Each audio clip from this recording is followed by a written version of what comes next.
ದೇಶದ ಹಲವು ಭಾಗಗಳಲ್ಲಿ ಮುಂಗಾರು ಮಳೆ ಜನರಿಗೆ ತಂಪು ನೀಡುತ್ತಿದ್ರೆ ಗುಜರಾತ್ನಲ್ಲಿ ಮಾತ್ರ ಅದೇ ಮಳೆ ಭಾರಿ ಅನಾಹುತಕ್ಕೆ ಕಾರಣವಾಗಿದೆ. ರಾಜ್ಯದ ಹಲವು ಜಿಲ್ಲೆಗಳಲ್ಲಿ ದಾಖಲೆ ಪ್ರಮಾಣದ ಮಳೆಯಾಗಿದ್ದು ಪ್ರವಾಹ ಪರಿಸ್ಥಿತಿ ನಿರ್ಮಾಣವಾಗಿದೆ.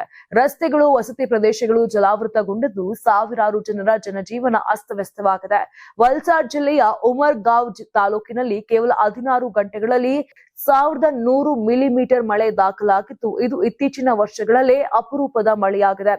ರಾಜ್ಯದ ಇನ್ನು ಹಲವು ತಾಲೂಕುಗಳಲ್ಲಿ 600 ಮಿಲಿಮೀಟರ್ಗಿಂತ ಹೆಚ್ಚು ಮಳೆಯಾಗಿದೆ ಅಂತ ಅಧಿಕಾರಿಗಳು ತಿಳಿಸಿದ್ದಾರೆ. ಭಾರಿ ಮಳೆಯ ಹಿನ್ನೆಲೆ ಸೂರತ್, ನವಸಾರಿ, ಡಾಂಗ್ ಹಾಗೂ ತಾಪಿ ಜಿಲ್ಲೆಗಳಿಗೆ ಭಾರತೀಯ ಹವಾಮಾನ ಇಲಾಖೆ ರೆಡ್ ಅಲರ್ಟ್ ಘೋಷಿಸಿದೆ. ಇನ್ನು ಅಹಮದಾಬಾದ್, ಗಾಂಧಿನಗರ, ಖೇಡಾ, ಆನಂದ್, ವಡೋದರಾ, ಭರೂಚ್, ಸಬರ್ ಕಾಂಠಾ, ಮಹೇಸಾಣ, ಪಾಟಣ್, ಜಾಮ್ನಗರ, ದ್ವಾರಕಾ, ರಾಜ್ಕೋಟ್, ಪೋರಾಬಂದರ್, ಜುನಾಗಢ, ಭಾವನಗರ ಹಾಗೂ ಅಮರೇಲಿ ಸೇರಿದಂತೆ ಹಲವು ಜಿಲ್ಲೆಗಳಿಗೆ ಆರೆಂಜ್ ಅಲರ್ಟ್ ಅನ್ನು ಕೊಡಲಾಗಿದೆ. ಇನ್ನು ವಾಪಿ ನಗರ ಮತ್ತು ಸುತ್ತಮುತ್ತಲಿನ ಪ್ರದೇಶಗಳಲ್ಲಿ 200ಕ್ಕೂ ಹೆಚ್ಚು ಕಾರುಗಳು ನೀರಿನಲ್ಲಿ ಮುಳುಗಿದ್ದು ಸಾವಿರಾರು ಮನೆಗಳಿಗೆ ಪ್ರವಾಹದ ನೀರು ನುಗ್ಗಿದೆ. ಮುನ್ನೆಚ್ಚರಿಕೆ ಕ್ರಮವಾಗಿ ಸ್ಥಳೀಯ ಶಾಲೆಗಳಿಗೆ ರಜೆ ಘೋಷಿಸಲಾಗಿದೆ.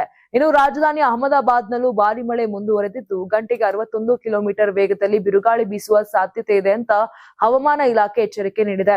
ಈ ಹಿನ್ನೆಲೆಯಲ್ಲಿ ರಾಜ್ಯ ಸರ್ಕಾರ ವಿಪತ್ತು ನಿರ್ವಹಣಾ ಇಲಾಖೆ, ಅಗ್ನಿಶಾಮಕ ದಳ ಹಾಗೂ ರಕ್ಷಣಾ ತಂಡಗಳನ್ನ ಹೈ ಅಲರ್ಟ್ ನಲ್ಲಿ ಇರಿಸಿದೆ.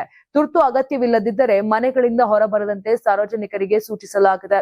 ಇನ್ನು ರಾಜ್ಯದ ಸುಮಾರು 250 ತಾಲೂಕುಗಳಲ್ಲಿ ಧಾರಾಕಾರ ಮಳೆಯಾಗುತ್ತಿದ್ದು ಕೆಲವೆಡೆ ಸುಮಾರು 19.96 ಇಂಚುಗಳಷ್ಟು ಮಳೆ ದಾಖಲಾಗಿದೆ.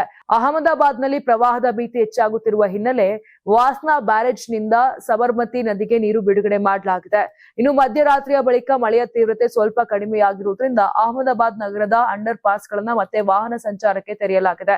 ಆದಾಗ್ಯೂ ರಾಜ್ಯದ ವಿವಿಧ ಭಾಗಗಳಲ್ಲಿ ನದಿಗಳು, ಅಣೆಕಟ್ಟುಗಳು ಹಾಗೂ ಜಲಾಶಯಗಳ ನೀರಿನ ಮಟ್ಟ ನಿರಂತರ ಏರಿಕೆಯಾಗುತ್ತಿದ್ದು ತಗ್ಗು ಪ್ರದೇಶಗಳು ಸಂಪೂರ್ಣ ಜಲಾವೃತವಾಗಿವೆ. ಅಪಾರ್ಟ್ಮೆಂಟ್ಗಳ ಪಾರ್ಕಿಂಗ್ ಪ್ರದೇಶಗಳಲ್ಲಿ ನಿಲ್ಲಿಸಿದ್ದ ಕಾರುಗಳು ನೀರಿನಲ್ಲಿ ಮುಳುಗಿದ್ದು ವಸತಿ ಪ್ರದೇಶಗಳು ಕೆರೆಗಳಂತೆ ಮಾರ್ಪಟ್ಟಿವೆ. ಹವಾಮಾನ ಇಲಾಖೆ ಮುಂದಿನ 24 ಗಂಟೆಗಳ ಕಾಲವು ಹಲವು ಜಿಲ್ಲೆಗಳಲ್ಲಿ ಭಾರಿ ಮಳೆಯ ಸಾಧ್ಯತೆ ಇರುವುದಾಗಿ ಮುನ್ಸೂಚನೆ ನೀಡಿದ್ದು ಜನರು ಎಚ್ಚರಿಕೆಯಿಂದಿರಲು ಹಾಗೂ ಸ್ಥಳೀಯ ಆಡಳಿತದ ಸೂಚನೆಗಳನ್ನು ಪಾಲಿಸುವಂತೆ ಮನವಿ ಕೂಡ ಮಾಡಿದೆ.